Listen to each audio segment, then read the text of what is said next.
પરણે શબ્દને સુરતા નાદ, મરજીવા હસી આ વિવાને માણસે. હવે સંતોની ભાષામાં મરજીવા કોને કહેવામાં આવે? આપણે આ પાંચ તત્વનું દેહ પડી જાય એટલે સંસારની માલિક અગ્નિ સંસ્કાર આપી દે એટલે કંઈક મરી ગયા. પણ સંતોએ જીવતા મરવાની વાત કરી છે કે મરજીવા હસી આ વિવાને માણસે, અને લક્ષ્ય જેને લાગ્યો લગાર સ્વયંવર સદગુરુના દેશમાં. આવી રીતે અનુભવ કરી અને સંતોએ વાણી લખી છે. તો જે વાણી આપણને વર્ષો પહેલાની હોય છતાં આજ ગાઈ તો તાજી લાગે, નવી લાગે. એનું કારણ શું? કે જે સંતોની વાણી છે ને બોલવોલું કોનું છે, પણ એના પારખ હોય નહીં પારખી શકે. કારણ કે સતાર સાહેબ થઈ ગયા જેને ગુરુ અણવર મળ્યા. સતાર સાહેબને ગુરુ અણવર મળ્યા. અણવર મળ્યા પછી જેને અનુભવ થયો અને સદગુરુ મહારાજે સુલતાન શબ્દના લગ્ન કર્યા. પછી અનવર સાહેબ પૂછે છે કે સતાર, કે હા, કે અનુભવ થયો? કે હા બાપુ. કે કેવો અનુભવ થયો? કે બાપુ વાણીમાં આવે એવું નથી. કે વાણીમાં આવે એવું નથી, થોડું જે વાણીમાં આવે એટલું તો વર્ણન કર. ત્યારે જે અનુભવ થયો ને એ સતાર સાહેબ આપણને સમજાવે. શું કહે છે? અરે આ હાલી ભરવાને પાણી રે મને બોલાવે સતગુરુનાની.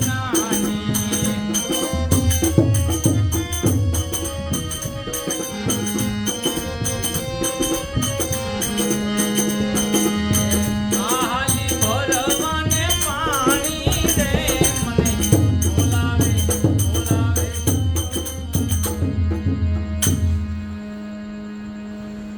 સતાર સાહેબ જે સુલતાન અનુભવ છે એ કહે છે કે ગુરુ મહારાજના દેશમાં હું જઈને આવી છું.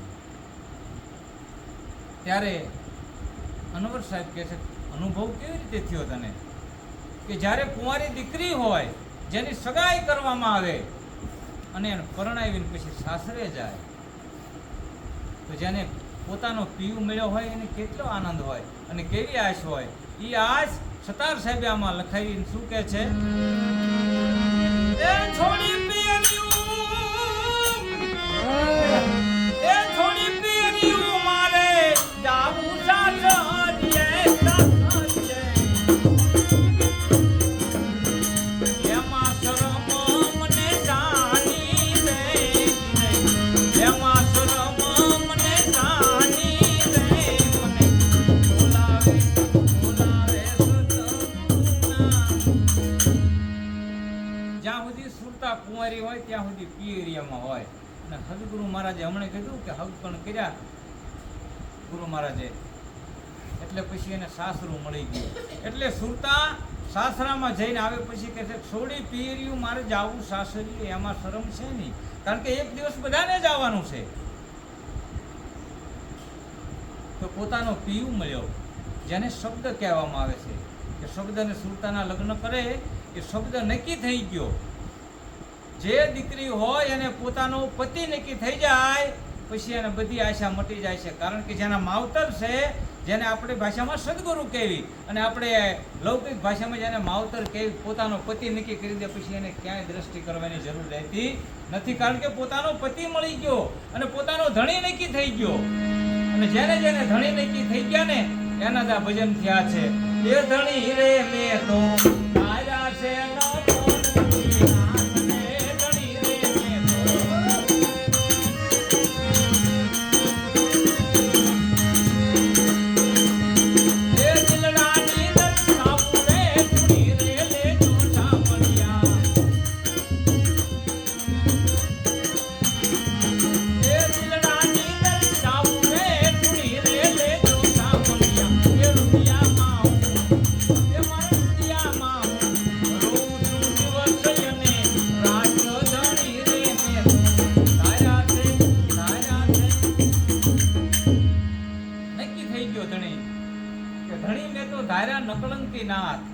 જેને કંઈ કલંક નથી.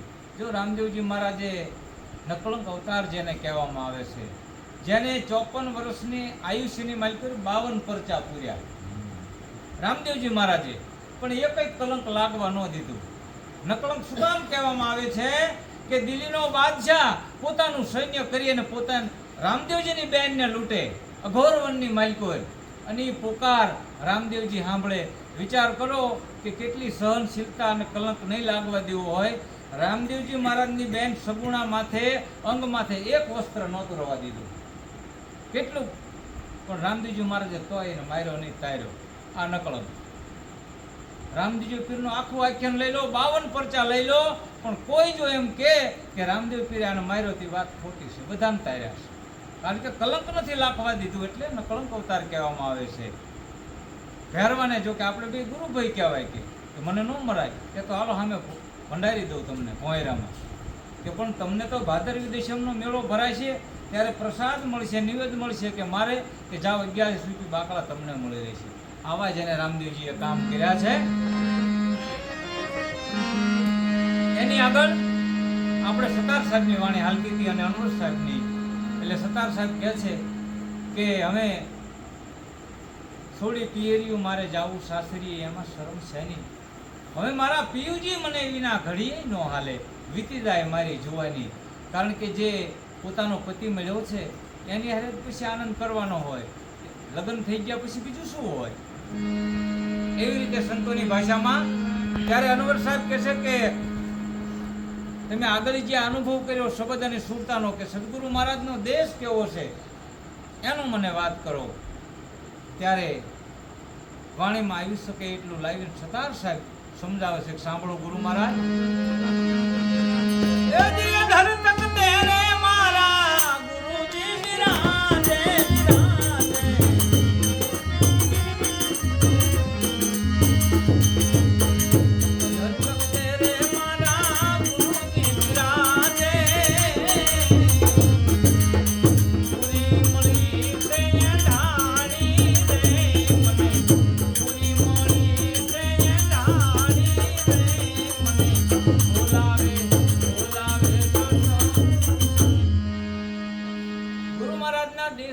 અધર તખત છે, જેને ગગન મંડળ કહેવામાં આવે છે, શૂન્ય શિખર કહેવામાં આવે છે, શૂન્ય મંડળ કહેવામાં આવે છે.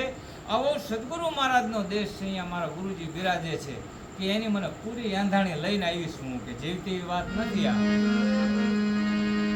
પણ અનવર સાહેબ તો એના ગુરુ હતા, જે માલમી પુરુષ કહી શકાય.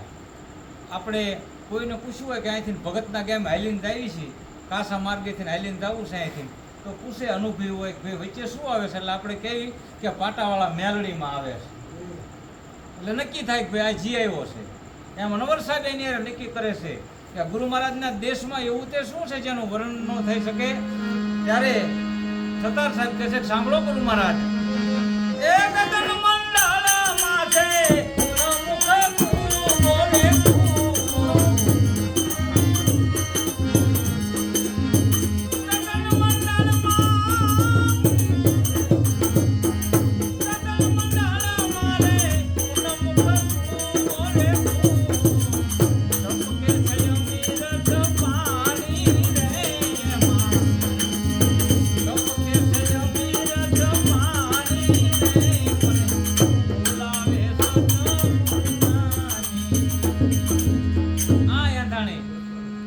ગગન મંડળમાં ઊંધો કૂવો છે, કે કૂવા બધા હવળા હોય, પણ કે ગગન મંડળમાં ઉન્મુખ કૂવો, જેનું મુખ જોવા ન મળે એવો કૂવો છે.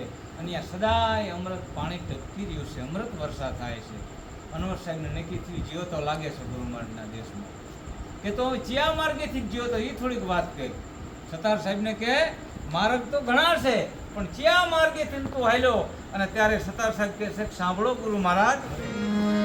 એ ઈંગલા પિંગલા નો રે મારગડો ચોરીને ચોરીને,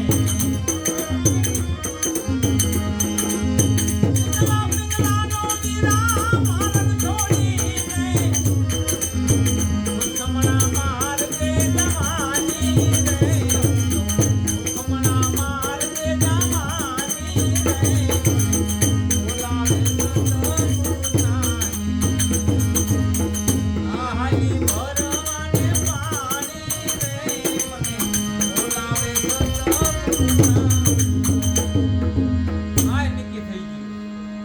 ડાબી ચલે તો ઈંગલા કહીએ, જમણી ચલે તો પિંગલા.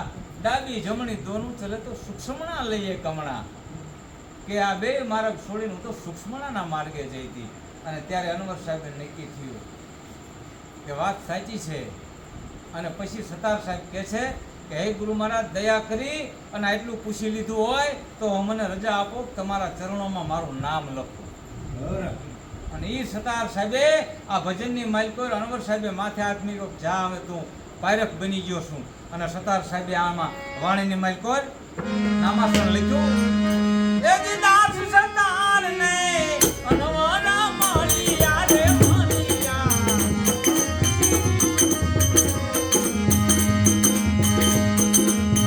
દાસ સતારને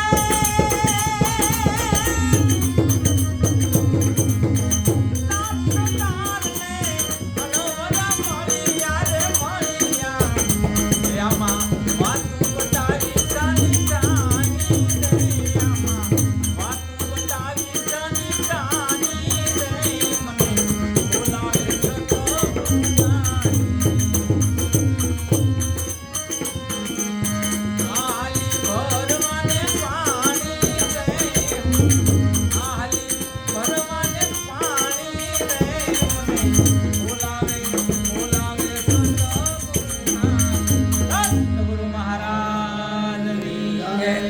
સિદ્ધરામ.